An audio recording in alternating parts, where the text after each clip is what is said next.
Bonjour les Sagittaires, bienvenue pour ce tirage sentimental du mois d'avril 2021. Donc ce tirage s'adresse aux personnes célibataires. On va regarder ici à gauche vos énergies actuelles vis-à-vis de votre vie sentimentale. La carte ici est un point de bascule qui va vous permettre d'arriver vers les nouvelles énergies afin de plus propices pour concrétiser une relation sentimentale. J'ai interrogé deux oracles ensuite ici qui vont donner un avis sur la situation que vous vivez. Voilà, donc c'est parti.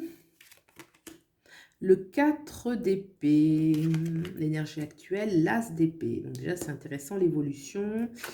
Et l'empereur, donc là on a une arcane majeure, l'empereur. Le 4 d'épée, on voit un personnage qui est allongé. Donc c'est une énergie qui nous parle de repos. Est-ce que ce repos, est-ce que vous avez besoin de repos parce que voilà, c'est comme ça, la vie a fait que, donc vous avez besoin de repos afin de vous recentrer. On voit ce personnage qui est habillé, il est prêt à agir et être prêt si besoin. Il y a une épée qui est juste en dessous de lui, donc c'est un repos, mais ce n'est pas un sommeil profond. On voit d'ailleurs qu'il a les deux mains jointes, donc c'est plutôt un recueillement, voilà, un besoin de tranquillité, de s'intérioriser.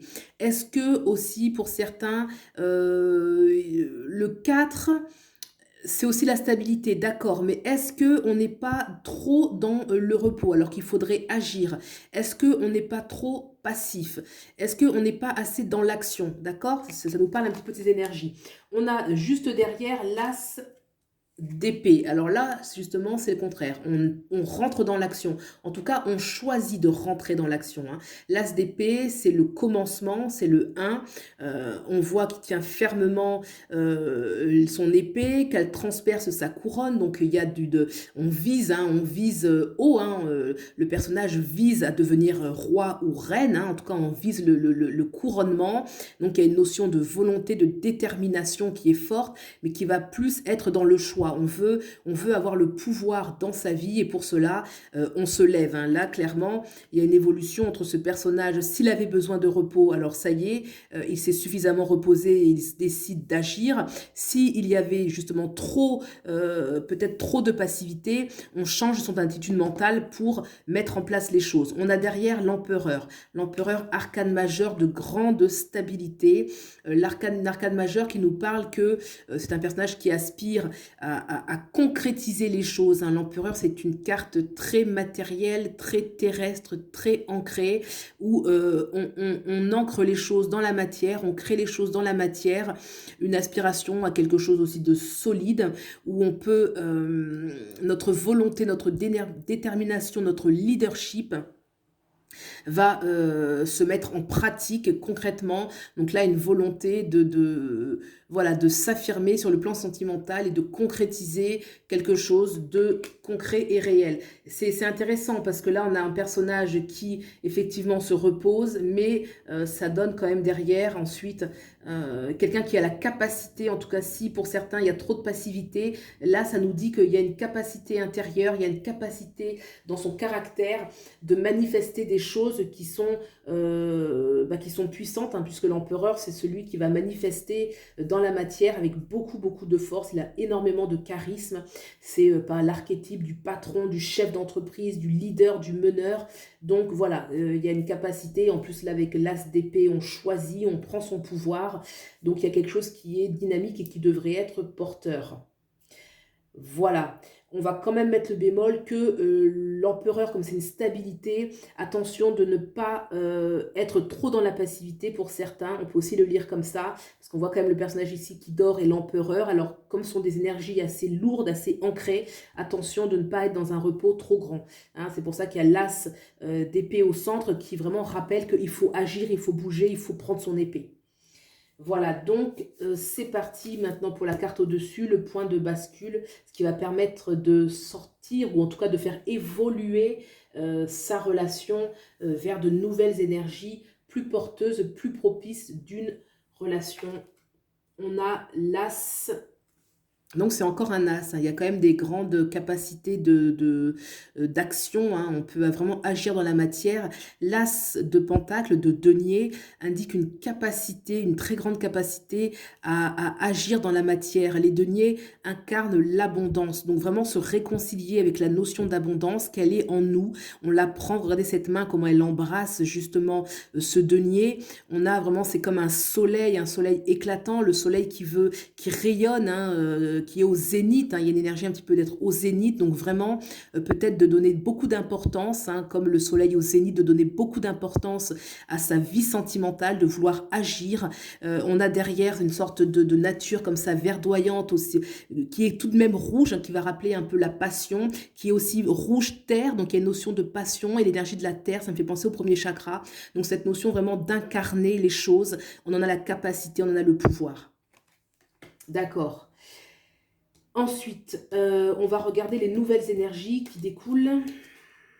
Donc le 7 de coupe, la reine de bâton. Donc là, j'avais deux cartes qui sont sorties. Alors, j'ai pris les deux. J'ai la justice, la roue de fortune. Donc ça me fait deux arcanes majeures de ce côté-ci. Le 7 de coupe, voilà, nous montre que on est inspiré, hein, une fois que effectivement on se lance dans ce désir de concrétiser les choses, on est profondément inspiré. Et là, il y a plusieurs possibilités. Là, dans notre imagination, voilà, on a envie de voir grand. Il peut y avoir la notion de multitude, d'abondance. Hein, vous voyez toute les 7 coupes là, vraiment, ce personnage regarde les 7 coupes qui sont devant lui. Il a le choix. On lui conseille de prendre ce qui semble le plus lumineux. Regardez ce personnage qui est ici, qui va dégager plus de lumière. Donc une notion un petit peu de tentation. Regardez un peu la tête des personnages qu'il y a dans les autres coupes. Donc un appel aussi au discernement pour prendre vraiment le bon choix, ce qui nous mérite, ce que l'on mérite. Voilà, en tout cas une notion où beaucoup de possibilités vont s'offrir à nous, beaucoup d'abondance. Voilà, donc en tout cas, il y a quelque chose après cette énergie-là où c'est comme si l'abondance était de nouveau,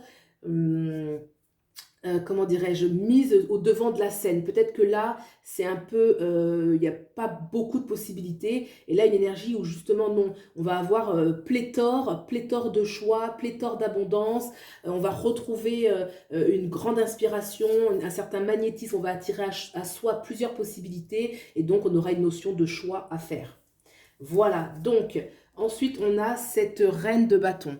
Alors la reine de bâton, bien sûr, ça indique toujours une certaine exigence, hein, une certaine exigence. Là, on va régner, on a aussi l'exigence, le pouvoir, hein, il y a vraiment cette notion de pouvoir qu'on va retrouver avec cet empereur. Hein, donc l'empereur qui est ici, on le retrouve dans cette reine qui, elle, va pouvoir manifester sa volonté. Le bâton, c'est vraiment ce qu'elle veut, son bâton de pèlerin. Là, elle est dans une assise, elle se sent à l'aise, elle se sent bien, elle tient une fleur avec sa main droite, le bâton avec la main gauche, qui montre qu'il y a un mariage entre la volonté, ce qu'on veut, et aussi ce mariage de sentiments. Hein. On reste bien sûr, c'est une reine, elle va rester au centre, elle va avoir du pouvoir sur les autres, du pouvoir dans sa vie sentimentale, et elle devrait avoir un certain charisme. Hein. C'est une relation où, là avec les cartes qui sont là, plus celles derrière, où on peut avoir un certain charisme dans la relation. On a quand même la justice, cette reine, l'empereur. Donc moi, je vois que sur le plan sentimental, vous pouvez manifester un peu ce que vous voulez et être, comment dirais-je, peut-être celui ou celle qui pourra davantage manifester sa volonté dans la relation. On a ensuite la justice juste derrière. Donc la justice, elle, on a encore l'épée, hein, l'épée qu'on avait ici, l'épée qui va décider, qui va choisir. Il y a une énergie de grande rectitude qui se dégage de cette carte, aussi de féminité, de séduction, on va dire de séduction de manière plus générale. Donc voilà, pour moi, c'est une énergie où c'est vous qui allez avoir le dernier mot. Hein, on peut dire ça comme ça, même si bien sûr, on peut aspirer à une relation tout à fait harmonieuse, c'est souhaitable. Mais il y a quand même dans le ressenti une énergie d'autorité. Alors on peut le mettre, on peut très bien dire une autorité parce que vous avez la force de vivre ce que vous voulez, que vous allez trouver la force de mettre en place le style de relation que vous voulez. Peut-être que c'est que vous aurez une forte influence sur l'autre. En tout cas, la justice est juste derrière la reine. Pour moi, voilà, c'est une capacité de choisir, une capacité de donner un peu la direction et ça va très bien se passer puisque il n'y a pas de raison, on trouve toujours complémentaire avec ce que l'on est. On a derrière la roue de fortune qui vient adoucir un petit peu ses énergies, avec ce personnage quand même qui s'abandonne à cette roue qui va tourner, qui va l'amener vers de nouveaux horizons. Et on voit cette roue qui est décorée de fleurs, elle s'y tient adossée dessus, avec un certain abandon, une certaine nonchalance, donc il y a une certaine innocence aussi. On va avancer vers quelque chose de porteur. Hein. La roue, c'est toujours une annonce voilà, c'est la roue qui tourne, on va vers quelque chose de nouveau dans sa vie, quelque chose de nouveau pour soi. Là, en l'occurrence, ça annonce clairement la possibilité d'une nouvelle relation hein, avec cette reine qui est reconnue comme reine, hein, la justice qui aura le dernier mot, hein, en tout cas qui aura son mot à dire et un mot qui sera tranchant et décisif. Cette roue qui amène, cette roue fleurie, donc sentimentale, qui va nous amener, en plus c'est toujours en faveur du consultant, donc ça veut dire que c'est quelque chose de positif qui va être porteur. Donc voilà, quelque chose pour moi qui annonce un renouveau sentimental. On va regarder maintenant le tirage de l'oracle, donc les portes du féminin, quel est le message? Les bonnes fées. Magnifique. Les bonnes fées, oui, c'est une invitation à à avoir confiance en son pouvoir créateur. Je pense que vous l'avez. Que ce soit conscient ou pas conscient, vous l'avez parce qu'on a des arcanes qui sont fortes. Hein. On a des arcanes majeures. L'empereur, il ne doute pas de sa capacité d'action. La reine de bâton, la justice. Donc vraiment, excusez-moi.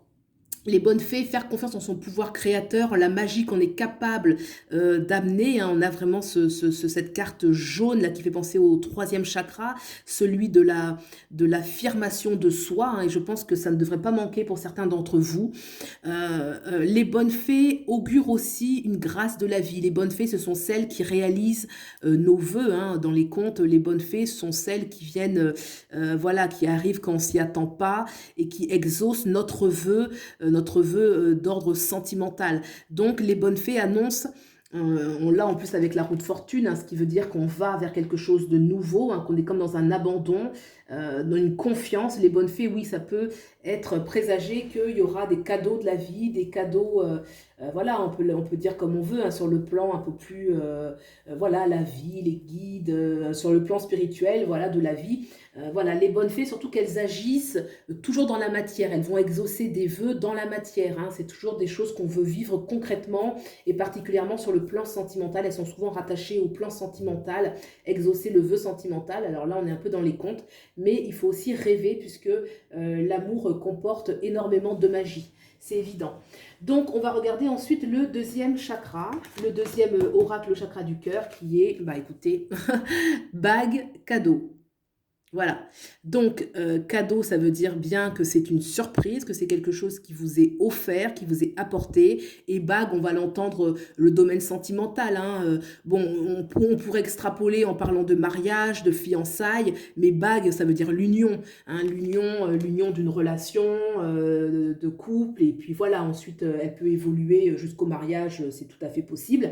Mais là, on va le voir comme l'union. Donc effectivement, c'est bien ce que je ressentais pour moi. Une capacité d'une nouvelle relation, quelque chose de positif où vous aurez vraiment une place importante, vous aurez une place un petit peu de leader, de meneur.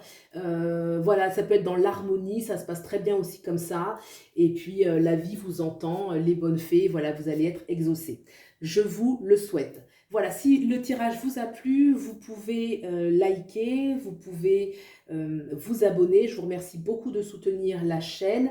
Pour des guidances individuelles, vous avez mes coordonnées en barre d'infos. Et puis voilà, je vous souhaite vraiment le meilleur et je vous dis à bientôt. Au revoir.